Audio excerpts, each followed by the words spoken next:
Bismillahirrahmanirrahim. Assalamualaikum warahmatullahi wabarakatuh. Halo Sobat DNM, kembali lagi dalam program favorit kita, Kalam Kajian Islam DNM TV bersama saya Ainung Salim. Nah, Alhamdulillah kita bertemu lagi di bulan Ramadan tahun ini. Dan kali ini kita akan mengangkat tema relevan, yaitu menyusun target ibadah di bulan Ramadan, pentingnya membuat rencana ibadah. Nah Sobat DNM sekalian, bulan Ramadan adalah bulan penuh berkah yang selalu kita nantikan, di mana di bulan suci ini Allah SWT melipat gandakan pahala, sekaligus membuka pintu maaf yang seluas-luasnya. Nah, sesuai dengan sabda Rasulullah SAW dalam hadis yang diriwayatkan Imam Bukhari dan Muslim, yaitu barang siapa yang berpuasa Ramadan dengan penuh keimanan dan mengharap pahala dari Allah, maka diampuni dosa-dosanya yang telah lalu. Namun, agar kita benar-benar bisa memanfaatkan bulan ini dengan maksimal, penting untuk kita membuat rencana ibadah. Nah, bagaimana pentingnya, kemudian bagaimana cara membuatnya, serta bagaimana agar kekonsistenan ibadah itu tetap terjaga. Nah, pertanyaan-pertanyaan itu akan kita bahas bersama narasumber kita yang insya Allah ilmunya bermanfaat bagi kita semua, yaitu Ustaz Muhammad Yunan MTHI. Nah, beliau ini merupakan dosen dari program studi ilmu Al-Quran dan Tafsir di jurusan Usuluddin Adab dan Dakwah Stein Majene. Tak perlu berlama-lama lagi, langsung saja kita sapa. Assalamualaikum Ustadz. Waalaikumsalam warahmatullahi wabarakatuh. Bagaimana kabarnya hari ini Ustadz? Alhamdulillah, baik. Boleh disapa Sobat DNM yang lagi nonton. Selamat pagi untuk para pemirsa sekalian. Ya. Sesuai dengan tema kita Ustadz, yaitu menyusun target ibadah di bulan Ramadan, pentingnya membuat rencana ibadah. Sebenarnya Ustadz, mengapa penting bagi seorang muslim untuk memiliki target ini Ustadz? Oke. Bicara tentang pentingnya target ibadah dalam bulan suci Ramadan itu tidak terlepas dari keterangan-keterangan yang kita bisa temukan di dalam Al-Quran maupun dari hadis-hadis Rasul Sallallahu Alaihi Wasallam. Ya, misalnya ketika Allah berfirman, Ya ayyuhalladzina amanu kutiba alaikumusiyam kama kutiba alal ladzina min qablikum la'allakum tattaqun. Jadi tujuan puasa adalah untuk membentuk diri kita menjadi pribadi-pribadi yang bertakwa. Kemudian Ramadan juga dikenal sebagai Sayyidus Syuhur, pemimpinnya bulan-bulan dalam setahun. Nah, kesempatan berharga ini yang dipenuhi dengan keberkahan-keberkahan tentu akan membuat kita rugi jika kita lewatkan begitu saja. Karena itu kita butuh memasang target-target ibadah yang kita akan lakukan untuk menghidupkan Ramadan, supaya kita bisa mendisiplinkan diri untuk betul-betul menghidupkan Ramadan dan menjauhi sikap bermalas-malasan dalam beribadah, sehingga menjadi sebab ibadah-ibadah kita tidak maksimal selama Ramadan. Jadi itu poin pentingnya Ustaz, karena bulan Ramadan ini adalah bulan yang berkah. Ya, bulan berkah dan memiliki kemuliaan yang banyak dibandingkan dengan bulan-bulan yang lain. Yes. Kemudian apa saja jenis ibadah yang sebaiknya kita masukkan di dalam target Ramadan ini, Ustaz? Oke, yang menjadi ibadah-ibadah yang bisa kita targetkan dalam bulan Ramadan itu secara umum ada yang ibadah dalam kategori ibadah mahdhah atau ibadah khassah, ada juga yang masuk dalam kategori ibadah ammah atau ibadah muamalah. Ya, ada ibadah khusus, ada ibadah yang bersifat umum. Nah, dua-duanya ini harus kita perhatikan supaya bisa berjalan secara berimbang. Ya, jadi tidak hanya fokus kepada ibadah khassah, tapi juga harus berimbang dengan ibadah muamalah, ya, baik dari aspek kuantitas maupun dari aspek kualitasnya. Misalnya tilawah Al-Quran, ya, tadarrus, kemudian qiyamul lail, kemudian ibadah-ibadah yang berkenaan dengan sosial, ya, membantu orang lain, bersedekah, termasuk di dalamnya berusaha melatih diri kita untuk membangun atau membiasakan akhlak yang mulia, sembari meninggalkan kebiasaan-kebiasaan buruk kita. Dan masih banyak lagi ibadah-ibadah yang bisa kita lakukan dalam bulan suci Ramadan. Ada 2 ibadah tadi yang disebutkan Ustaz, yaitu ibadah khusus dan ibadah umum. Contohnya seperti tilawah, sedekah. Kemudian apa yang menyebabkan ibadah itu keutamaannya lebih ini di bulan Ramadan, Ustaz, dibandingkan bulan lainnya? Itu yang dimiliki oleh bulan suci Ramadan. Keistimewaan ini lebih banyak kita temukan keistimewaannya dari sumber-sumber hadis tentang perbedaan nilai ibadah yang kita lakukan dalam bulan suci Ramadan dengan ibadah yang kita lakukan di luar bulan suci Ramadan. Contoh paling sederhana mungkin yang sudah umum kita tahu, mulai dari hal-hal yang kecil. Dalam riwayat disebutkan bahwa ketika manusia bernafas, maka setiap tarikan nafasnya itu dinilai sebagai tasbih di sisi Allah. Itu dikhususkan di bulan Ramadan, Ustaz? Iya. Menyambut Ramadan dengan hanya menghadirkan perasaan gembira memasuki Ramadan, itu sudah diganjar bisa membebaskan manusia dari siksaan api neraka. Lebih-lebih ketika Ramadan itu dihidupkan dengan ibadah-ibadah, misalnya tadarrus Al-Quran. Dalam riwayat-riwayat ditemukan bahwa setiap huruf dari ayat-ayat yang kita baca itu diganjar oleh Allah dengan pahala yang berlipat-lipat ganda. Jadi rugi bagi sobat DNM yang tidak ingin memaksimalkan di ibadahnya di bulan Ramadan ini, karena satu tarikan nafas saja itu sudah bernilai pahala. Bernilai ibadah, ya. Iya, Ustaz. Kemudian kita bergeser ke bagaimana cara membuat perencanaan ibadah yang realistis, Ustaz, untuk tetap kita menjaga kekonsistenan itu.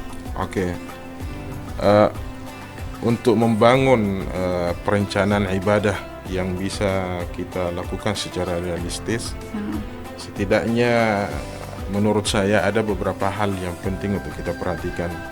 Pertama, dan ini yang paling utama, adalah persoalan target. Target dari ibadah-ibadah yang kita lakukan selama bulan suci Ramadan. Seperti dalam ayat yang tadi disebutkan, bahwa tujuan dari puasa itu adalah la'allakum tattaqun. Tujuannya adalah untuk membentuk manusia-manusia yang bertakwa. Jadi itu yang harus diperhatikan dengan baik. Karena itu aspek kualitas maupun aspek kuantitas dari setiap ibadah yang kita lakukan itu harus kita jaga dengan baik. Yang kedua yang juga menjadi penting untuk kita perhatikan adalah membuat manajemen waktu.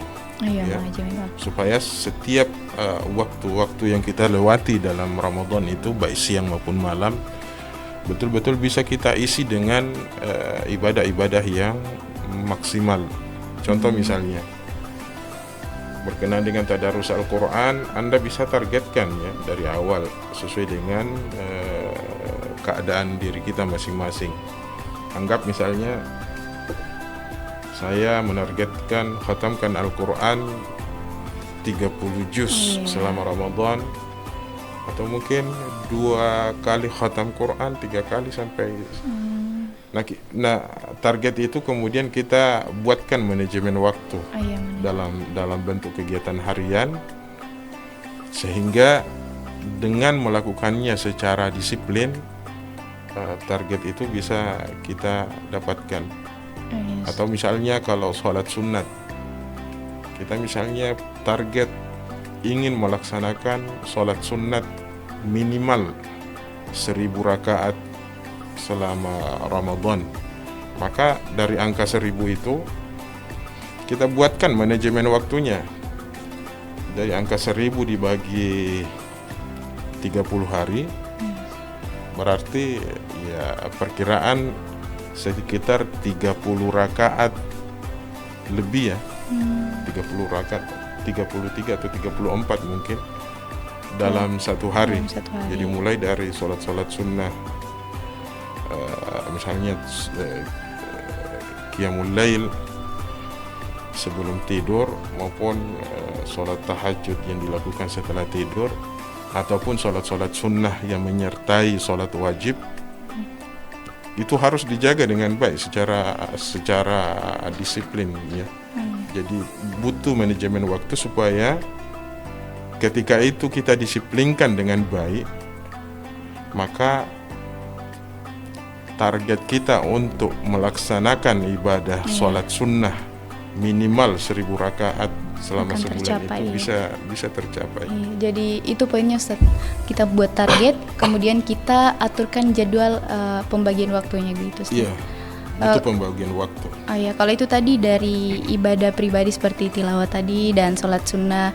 Kemudian ada juga ibadah sosial Ustaz, seperti sedekah dan membantu sesama. Kemudian untuk menyusun target ibadah itu, bagaimana agar keduanya ini tetap seimbang? Iya. Antara ibadah pribadi dan ibadah sosial. Oke. Nah, target-target ini tidak hanya terkait dengan ibadah ritual ya yang bersifat pribadi, tapi juga tetap harus kita perhatikan dari aspek ibadah sosialnya. Iya, betul Ustaz. Anggap misalnya di lingkup keluarga kecil kita di rumah, di situ ada suami istri atau ada orang tua dengan anak.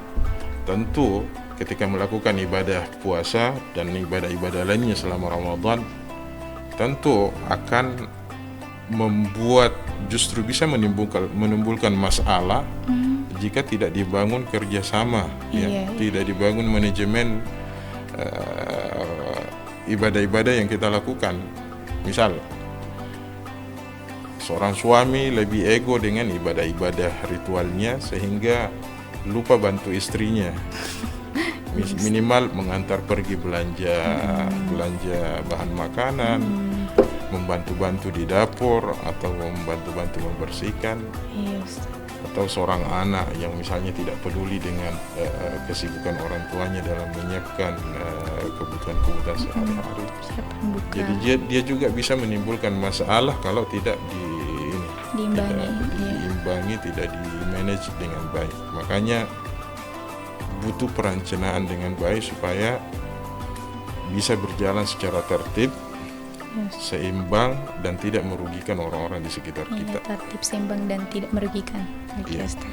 Kemudian ini ada kasus Ustaz, banyak orang yang merasa semangat di awal Ramadan saja, namun ketika masuk ke pertengahan semangatnya sudah menurun Ustaz. Nah, apa tips dari Ustaz agar tetap istiqomah dalam menjalankan ibadah hingga akhir?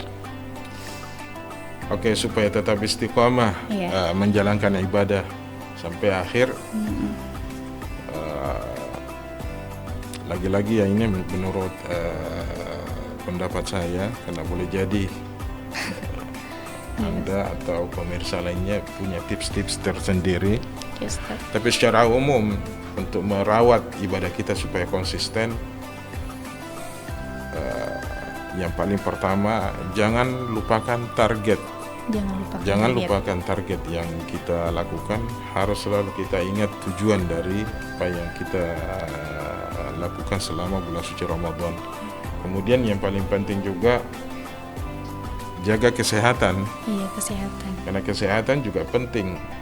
Jangan sampai karena terlalu semangat sampai beribadah tidak tidur malam sampai sahur.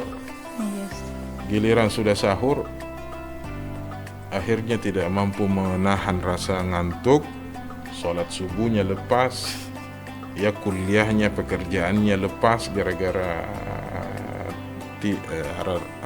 gara-gara tidur ya. Nah, ibadah-ibadah yang tidak termanage seperti ini justru akan berdampak negatif ya Iya, Ustaz. Terhadap diri, kesehatan, terhadap pekerjaan, terhadap ibadah-ibadah yang kita lakukan. Jadi butuh memang perlu memang untuk menjaga kesehatan. Iya, Ustaz. Jadi Betul, kalau Ustaz. memang merasa capek, ya fleksibel lah dari target itu supaya Anda juga tetap meluangkan waktu untuk istirahat.